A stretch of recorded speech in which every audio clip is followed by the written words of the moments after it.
Bring in our pal Ruben Navarrete from Carlsbad, California. He's a syndicated columnist. You may have read his stuff. Very good, very astute. And not many people know this, but after I left Fox News 2017, Ruben Navarrete was our first guest that we ever had on the No Spin News. And he's back. You look a little older, Ruben, but I'm aging in dog years, so, that's just the way it goes. Where am I making my mistake? Bill, so good to be with you again, my friend. I think the place you're making your mistake is I'm often mistaken for a Republican, not just because I appear on Bill O'Reilly's show, but because I believe in what Reagan said in the 1980s about taking responsibility for your actions.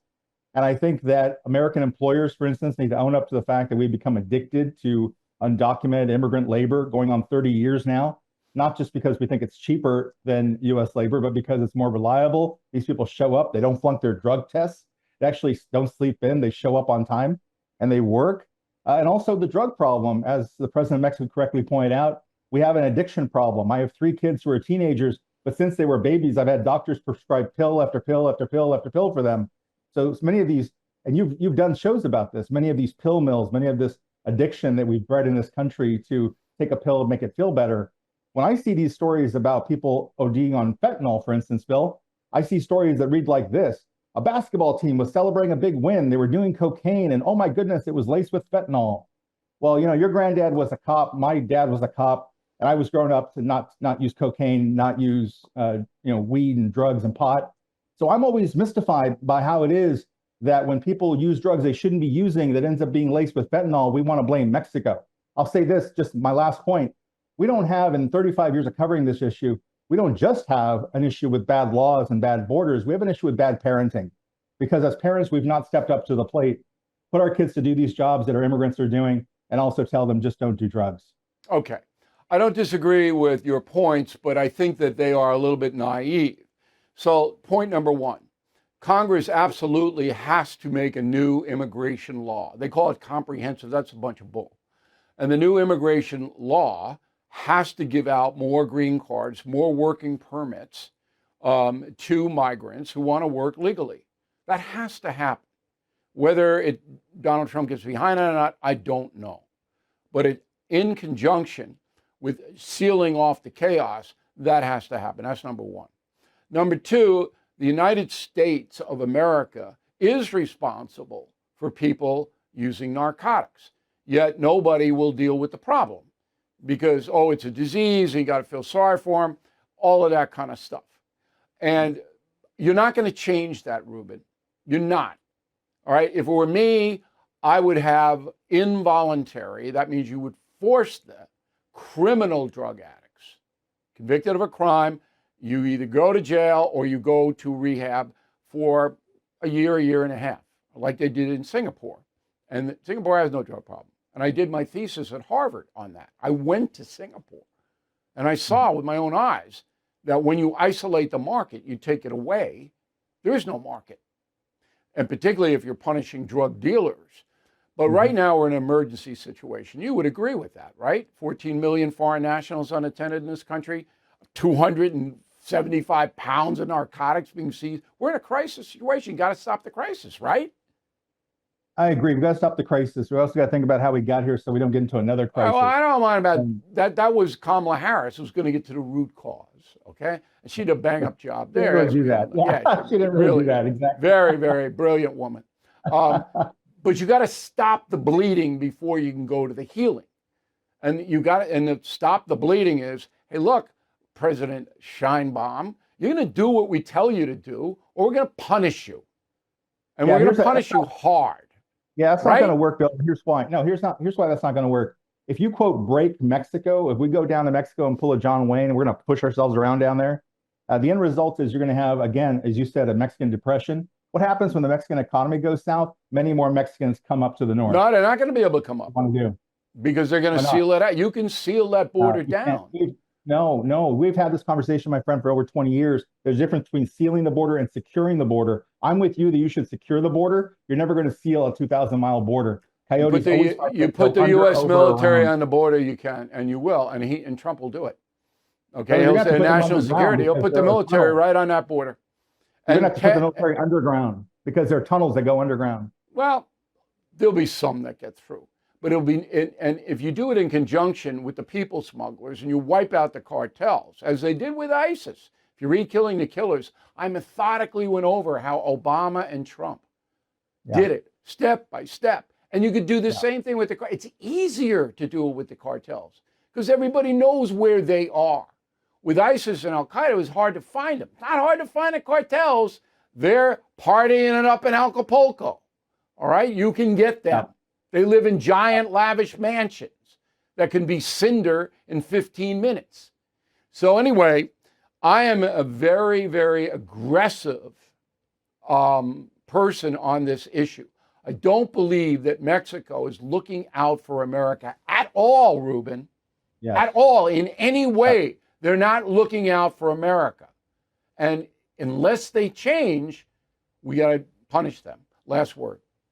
I agree with you. They're not looking out for America, looking out for Mexico, just as we look out for America. You're right. They need that $50 billion a year that Mexicans send up to the United States. It's clear they're out for themselves, but ultimately they do us a lot of good as well by providing intel, a trade that goes back and forth. Over 100,000 people come from San Diego into Mexico every day to go to work and back and forth. So this is not a divorce we can afford to have. We do have a friend and ally down there. And by the way, if you want to know what it's like to have a hostile power on your border, talk to Israel or Ukraine about that. We don't need it. All right, Ruben. Always great to debate with you. You have a Merry Christmas. Really appreciate your time today. My friend, thank you. Okay. Joe Biden coming back from Africa, but before he came back, he said to the Africans, hey, I'm going to give you another $1 billion. I'm going to send you another $1 billion. This is so unbelievable. So just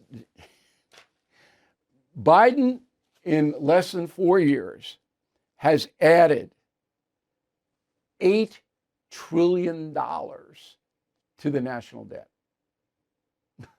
By far, the biggest spending president of all time. It's not even close. And we're going to give you $1 billion, Africa. Okay. Number one, does anybody in the world think the $1 billion of tax money going from the USA to Africa, 31 countries, is going to get to the people who need the money? Anyone? Bueller?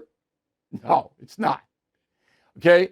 Number two, well, let the president speak for himself. Go. The United States continues to be the world's largest provider of humanitarian aid and development assistance. And that's going to increase. That's the right thing for the wealthiest nation in the world to do.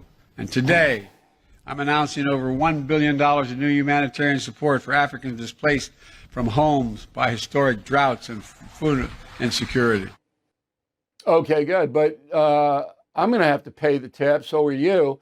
But Hunter Biden's not going to have to pay it because the pardon obviated all of his obligation to pay back taxes and any fine. He's off scot-free. So he dodged millions of dollars, Hunter Biden did, in taxes. That's why he was charged by the federal government. But the pardon wipes it out. So it's not Hunter's money going, it's my money and your money. And it's not going to get to the people who have food insecurity. It's not even going to get close to those people. It's like Haiti. How many billions of dollars have been pumped into that island? Half island. And the people are worse off now than they've ever been. Joe Biden, everyone. There he is. What a guy. He is just the best.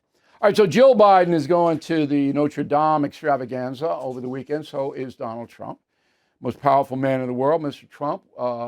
Very good move to go there. Cathedral Notre Dame, if you haven't seen it, put it on your list. It's just next to St. Peter's in Rome. It is the most dramatic. And every time I go there, and it's always my first stop when I go to Paris. I told a French guy today who was interviewing me, I said, when I go to Paris, Cathedral at Notre Dame, always my first stop.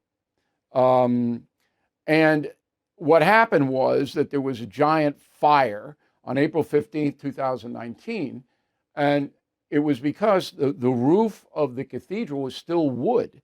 And that wood, all right, was in place since the 12th century, the 1100s. And the wood finally went up in flames, causing the destruction of the cathedral. And it took $1 billion, $1 billion, the French government raised, a lot of it private money, to restore it. It's now restored, and Jill Biden and Donald Trump will be there. Now, it'll be interesting if there's a photo op of those two together. I don't believe there will be, but it would be nice, I think. But it's good that the United States is getting behind this. The October 15th deadline to file a tax extension is passed. So if you still owe back taxes or have unfiled returns, you need to prepare for what's coming. Now that October 15th is behind us, the IRS may ramp up enforcement.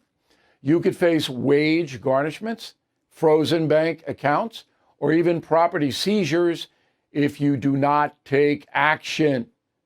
But there's still hope. Tax Network USA has helped taxpayers save more than $1 billion in tax debt. And with over 10,000 filed returns, they specialize in helping people like you reduce tax burdens. And they can help you as well. So please visit tnusa.com/bill. Or you can call 800-958-1000 for a free consultation. Their experts will walk you through with a few simple questions to see how much you can save. So please act now before the IRS takes more aggressive steps. Okay, so joining us now is a guy who has lived in California probably since the gold rush. His name is Victor Davis Hanson. He's an esteemed scholar, Hoover Institution, Stanford University, lives in a valley. Selma, I shouldn't even say that, but he's not a coastal elite. And he had a pretty good view. I think Mr. Hanson is the best columnist, better than me. And I read him every week. He's also the author of the book, The End of Everything. All right, so let's talk a little California, and then we'll get into a little Democratic Party. So is California gone forever? Are the people out there just so ardently liberal they just can't think about the welfare of their entire country? Or is it possible they may come back?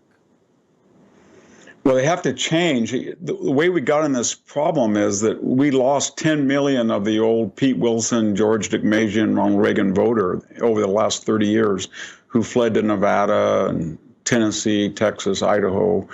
And then we had 11 million illegal aliens come in that same period. So there was a 20 million person demographic shift. But what's happened, Bill, is the interior of the state is where most of the 45% of the Hispanic population, who is the largest minority in the state, live, and they are now becoming middle class, and they can't make it. They can't buy homes. They can't pay for gas. We have the highest gas taxes. We have the highest electricity rates. We're very high with our sales taxes. We have a third of all the welfare recipients, and they are becoming very conservative. Not all at once, but they've Donald Trump flipped 5 counties in California from 2020 from blue to red. Some of them, like Fresno County, are very big. And so there's a movement. I don't think it's the beginning of the end, but it's the end of the beginning. We're just starting to see people cannot afford Gavin Newsom, Nancy Pelosi, Dianne Feinstein, Barbara Boxer, Jerry Brown. The progressive they can't vision. afford it. But the coastal elites in Los Angeles County, the biggest county in the country, San Francisco, half of San Diego. I think San Diego is a battlefield politically. But the coastal elites, the George Clooney's and the movie stars and the tech people, they just are so entrenched into this progressive life. I don't think they're ever going to get out of it. And that's where the big money is, see? And that's where the money have to change. Yeah, right. Yeah, you're right about that. So from San Diego basically to Berkeley, you've got 3 things working. That's where our universities are: Stanford, UCLA, Berkeley. They're all there, and they're big, and there's a lot of them. They're very world ranked, some of them. And then you've got $9 trillion of market capitalization in Silicon Valley, and then you've got the Bay Area left wing political establishment, and that trifecta makes it very hard. But you're starting to see it's not just the Elon Musk or Peter Thiel in Silicon Valley. You're starting to see people like Andreessen and Ben Horowitz, David Sachs. These were left-wing people and said, these guys are lunatics. We won't be able to function, and we're going to lose Silicon Valley to Austin, or we're going to lose it to Research Triangle in North Carolina unless we straighten up. And this state is our enemies. It's not our friends anymore. That's new, and it's just beginning. Okay. And we recalled the mayor of San Francisco and of Oakland and so it's not something that's going to it's not going to happen overnight, but it's just the very beginning of something. See, but I don't understand why it doesn't happen overnight when the average Californian is paying more than $5 per gallon of gas. I mean, it's so far ahead of everybody else. Here in New York, no conservative bastion, I'm paying $3 a gallon for gas. Okay, I go to LA, which I am going to do. I have to in a few weeks. I'm going to pay $5. All right. Yeah. And so I think with all due respect, I think you'll pay $5.50. All right. Whatever. Popular uprising doesn't seem to be happening, and that's what I don't understand. But let me ask one specific question. Yeah. So I have said that Kamala Harris is going to run for governor. I think what's his name is up in 2 years, and he can't run again, Newsom. And I think Kamala Harris is gonna run. Do you concur? She might run. I don't think she'll have a chance. She ran for Attorney General the first time, and she almost lost. It took 2 weeks to count the votes, and that was in a 70% left-wing state. She's not popular here. The Hispanic community is not fond of her. We have one of the smallest black populations. Only about 4% of the state is black now, and the identity politics doesn't work so well. But the main thing, Bill, is most of her money, that $1 billion and maybe the other $1 billion in PAC money, actually came from California, from Silicon Valley and Hollywood, and they are furious at her because of the Oprah, Cardi B, Beyonce spending, the private jets, the no county. Right. And they're not going to give her any money. I hear that all the time from these people. But who would challenge her? So it's a big name. Everybody knows her. ID is huge. Still got the machine behind her. So who could challenge her for governor? Well, we don't have anybody. Yeah, we don't have any. But there's a lot of assemblymen, senators in the state that Los Angeles city councilman. They'll find somebody. But I don't think that her name. Yeah, I think she's going to have a Mike Dukakis retirement, just obscurity. I really do. All right, I hope so, because she doesn't really bring anything to the table and never has, in my opinion, my humble opinion. So let's go national now. I don't know if most people in the country, people who watch you and me, read our columns and watch the No Spin News and all of that, they know. They know what happened 4 weeks ago, exactly 4 weeks ago. It was not only that Donald Trump won the election, but the Democratic Party was destroyed on a national basis. There's no leader for the Democratic Party now, none. So my question to you is, how fast can they rebuild for the next election 4 years away?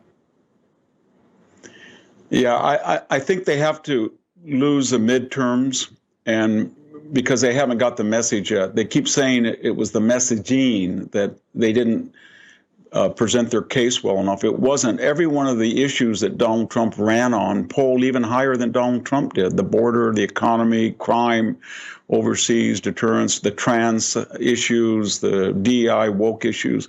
They were losing across the board, and they haven't given that up. They keep thinking that, well, maybe if we had done just this much, or we had the Joe Rogan, that's not the problem. And and this is despite 95% negative coverage of Donald Trump in the mainstream media, and they outraised him 2.5 to 1. They had all the advantages, and yet somehow, as you said, he had this mandate, and it was much bigger than the Electoral College or the popular vote mandate, because the issues were all on his side, and they polled overwhelmingly in his favor, and yet they don't seem to have gotten the message. And they always think they can have a fix, Bill. They always think, maybe we can drain the Strategic Petroleum Reserve, or get Roe versus Wade, leak that memo out, or maybe we can cancel student loans as they did in the midterms, or this time around, maybe we can get a new candidate, or maybe we can promise this or that, but it's just, they don't get it. That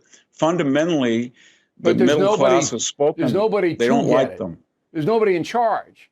There's No, there isn't. power, no single power.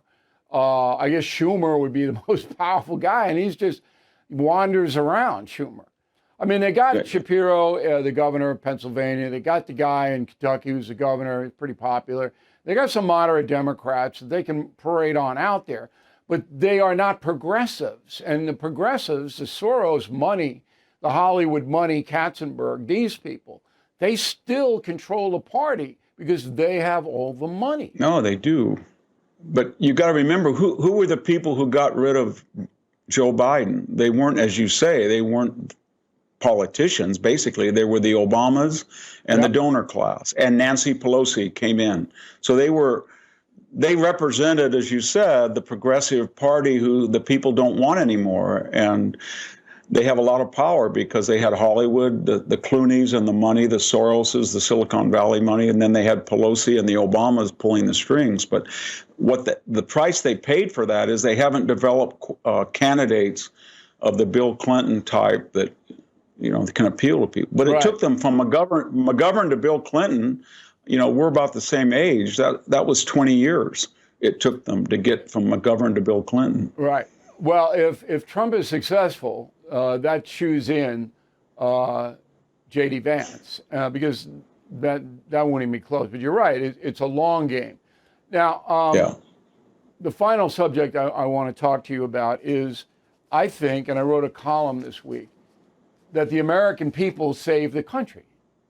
It wasn't Donald Trump, although he absolutely, to me, is an astounding example of somebody who just wouldn't give up and took everything they threw at him.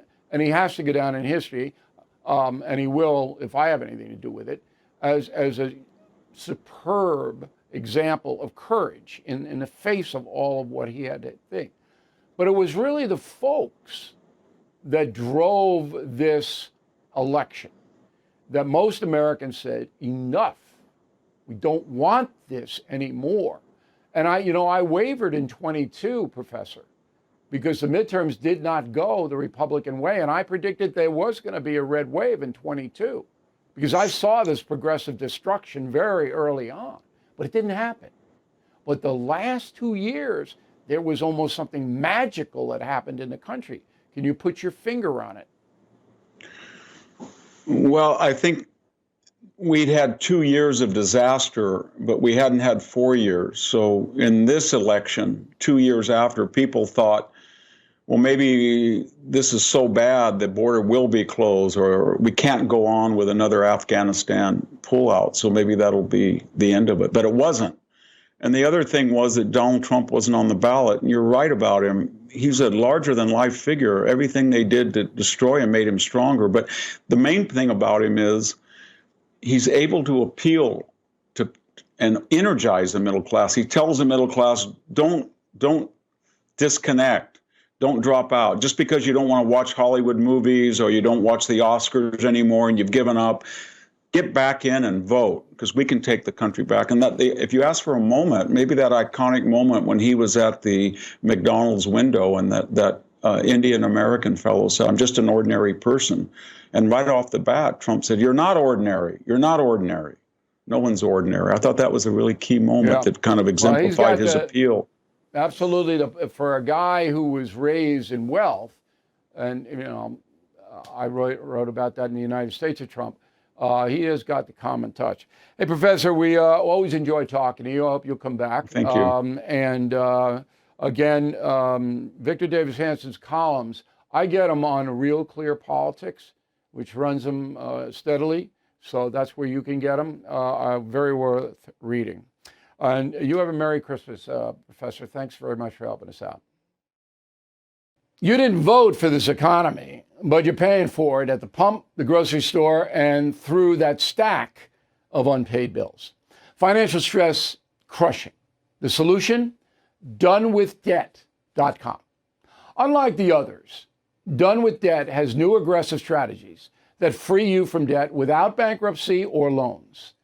They will negotiate with your creditors so that you'll have more money in your pocket from month one and every month until you're debt free. And the best news, Done with Debt is accepting new clients. But don't wait. Some of their debt strategies are time sensitive. Let Done with Debt hit the debt reset button for you and make your money yours again. But again, this is time sensitive. So visit donewithdebt.com or call 888-322-1054 right now. Chat with one of their debt relief strategists for free. Go to donewithdebt.com, donewithdebt.com. If you are struggling with losing or maintaining a healthy weight, please listen up. It's time to forget those fad diets and focus on your liver. Studies have shown that over the past 30 years, the rate of having an overworked liver has skyrocketed by more than 100%. Junk food, alcohol, exposure to other toxins all contribute to the issue. But Liver Health Formula can help by rejuvenating your liver. Users have reported a positive difference in bloating, regularity, overall well-being, though results may vary. So please join thousands of others in supporting a thriving liver and healthy weight. Try Liver Health Formula risk-free, and as a bonus, receive a free bottle of omega-3 with your order.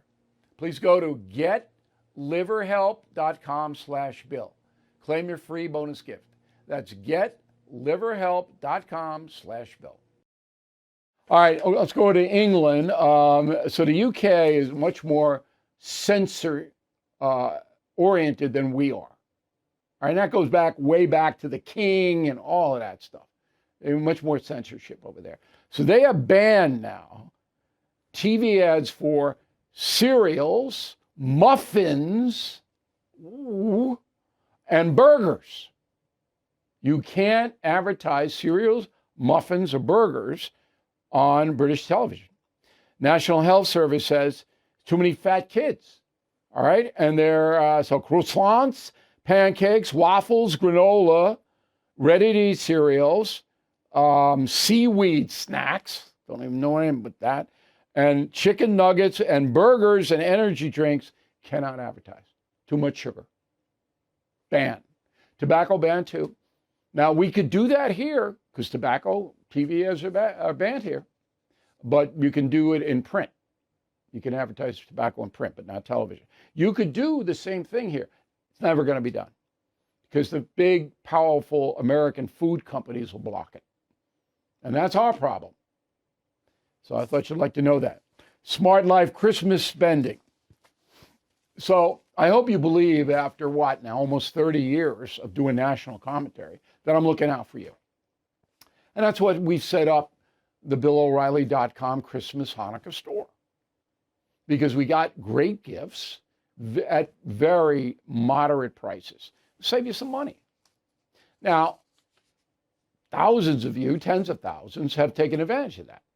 Books, and I'll go through it in a minute, books and not woke gear and everything like that. But if you ignore us and you go to the store, this is what you're looking at, Smart Life. Average American will spend $1,000 this Christmas time. Canadians spend $1,000 more than Americans, so they spend $2,000 up there. 96% of Americans buy gifts for folks, friends and families. On average, men spend 10% more than women, and the gift cards are the most popular to receive. And I understand that it's impersonal, the gift card, but I ask people, hey, you know, is there anything you would like for Christmas? I never get an answer. And I like to be personal. Somebody that I'm going to gift wants something, I'll get it for them. You know, unless it's a, condo or something, but if it's reasonable. But they all go, well, so the problem with gift cards is that it's the amount of money. So if you're looking at it, if you get a $35 gift certificate, you go, that's all I'm worth. It's difficult, but it's easy, and that's why people do it. So be smart, Smart Life, okay? Write the list. I told you that already. Go to our store and look at what we have And then if you don't find something you like there, then you can go out and waste your money at Macy's or wherever. Pope, he's got a new car. Mercedes-Benz gave Pope Francis the keys to the first electric-powered Pope-mobile. That happened yesterday. There he is. The Pope's got a new Pope-mobile. Why does he need a Pope-mobile? Well, because in 1981, Pope John Paul II was almost assassinated. Remember that? By some Muslim guy, Turkish hitman. So then they had to get a new Pope-mobile with bulletproof glass and all that. And Pope Francis is an environmental guy. He's got the Mercedes EV, and now he's not plugging it in. So he's got guys, the Swiss guards in the Vatican, plug it in for him. But good health, Pope Francis. You're a good man. I don't agree with some of your political stances, but you're a good man. I met him. He's a good man. Thank you for watching the No Spin News. To watch the full episode anytime on BillO'Reilly.com, please sign up to become a premium or concierge member. Visit BillO'Reilly.com to sign up and start watching today.